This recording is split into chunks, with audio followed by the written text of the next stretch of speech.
আসসালামু আলাইকুম ভাইয়ারা, আপনাদের সামনে এই মুহূর্তে বিল্লাল কিছু কথা বলবো। কথা আসলে এটাই বলতে চাই ভাই, দেশের পরিস্থিতি ভাই অত্যন্ত খারাপ। আমরা মানুষ হিসেবে ভাই দেশের মধ্যে যে ভাই আছি, মানুষ বলে ভাই মনে হয় না ভাই। হ্যাঁ, চারপাশে দেখেন টাকায় ভাই, দেখেন আপনারা অন্যায় অত্যাচারের কোনো অভাব আছে? এই যে 5ই আগস্ট যে আপনারা এত ই করলেন, এই চাইছিলেন ভাই, কইলে তো ভাই ঢুস হয়ে যায় আসলে। হ্যাঁ, বেশি কিছু করার আমাদের দরকার নাই।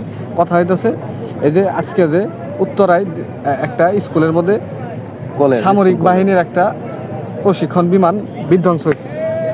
এটা এখন উনি কইছে ট্রেনিং বিমান, ট্রেনিংয়ের কথা। যাই হোক, উনকে বিমানে পাইলটের ট্রেনিং করতেছে, তাইলে আকাশের মধ্যে ও পাইলটে এত জায়গা থুয়ে ভাই এটা স্কুলের মধ্যে বাইরে দিল যায়, এটা কোনো কথা ভাই? কন্ত দেখি ভাই। আচ্ছা অনেক যে অনেক ছাত্রছাত্রী স্টুডেন্ট আছে, ঠিক আছে, কেউ কেউ পুইরা ঠিক আছে কাবাবের মতো হয়ে গেছে।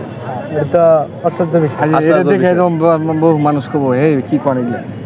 ছবিটা ভাই ভালো করে দেখেন, ওই যে লাশগুলা যে কাবাবের মতো হয়ে গেছে গা, এটা দেখে মানে কোনো সুস্থ মানুষ ভালো থাকতে পারে ভাই? এ একটা মানুষ ভাই পুইরা কাবাবের মতো হয়ে গেছে গা, জলজান্ত একটা বডি। এত জায়গা থেকে ভাই বিমান অনেকে ও এত জায়গা থেকে, আমার প্রশ্ন তো সেটি, এত জায়গা থেকে ও সাইডে মারে এত জায়গা থেকে ওই একটা স্কুলের মধ্যে মারে দিতে হবে ভাই? কদেই ভাই এগুলো আসলে কি? এটা কোনো কথা? দেশের পরিস্থিতি অত্যন্ত খারাপ ভাই। কই কি হয়ে যেতেছে ভাই, মানে কি কমু ভাই, পর কিছু নাই ভাই। যাই হোক, আল্লাহর কাছে দোয়া করেন যাতে যারা মারা গেছে আল্লাহ তাদেরকে জান্নাত নসিব করুক, আমিন। তাই না?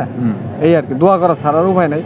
অহন দেশ তো আমরা চাইলে ভাই আঙ্গুর কাছে থাকলে সিস্টেম ভাই করে লাইতাম। অবশ্যই আমরা তো অবলায় আমরা আমজনতা ভাই, আসলে আমজনতা পাবলিক খালি মারা দিতেছি আর মারা খাইতেছি ভাই। এই পেশা হয়ে গেছে, নেশা হয়ে গেছে, হয়েছে, কেটে দেন।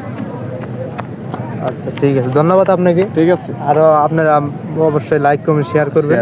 আর কিছু শোনার জন্য আপনাদের অবশ্যই আপনাদের পাশে আছি আমরা, অবশ্যই আমাদের পেজটি ফলো করে যাবেন। ধন্যবাদ।